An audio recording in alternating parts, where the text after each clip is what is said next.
Let's turn to Marco Forgione, who is from the Chartered Institute of Export and International Trade. Thank you for joining us on LBC News this morning. I just wonder what you made hearing that clip from President Trump there. It's further evidence that President Trump is using all the tools available to him to exert maximum pressure. And trade, not just with regards to Iran, but more generally, is something that Mr. Trump is very keen to deploy as part of his geopolitical power play. And that constraint of the Straits of Hormuz is obviously having a significant impact now on the global economy and also on those other nations, in particular China, that President Trump is trying to put into play to put pressure on Iran. And we may have a ceasefire at the moment, but as you say, the Strait of Hormuz is still effectively shut to shipping traffic, and that continues to have major impacts around the world. And even if there was a ceasefire, the strait was to reopen tomorrow, that impact would be long-running, wouldn't it? Yes.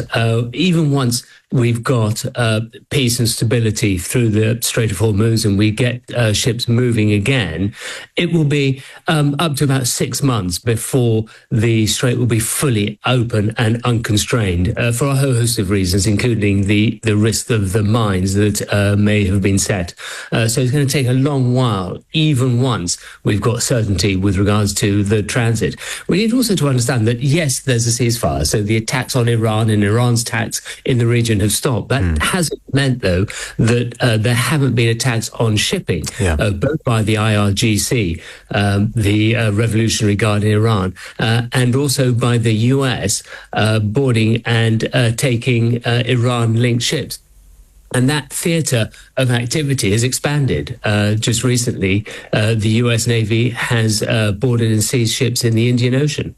And do you think that even once we see a conclusion to this conflict, whenever it comes, that this will could permanently change the safety of that vital shipping route? Could it have a permanent impact? The message we've been giving for over 800 days now since the first attacks on the Red Sea have been to advise businesses you need to look at building resilient, anti-fragile supply chains. You need to look at diversification to build strong, sustainable, resilient supply chains that aren't subject to these global choke points that exist. The Strait of Hormuz is key to that.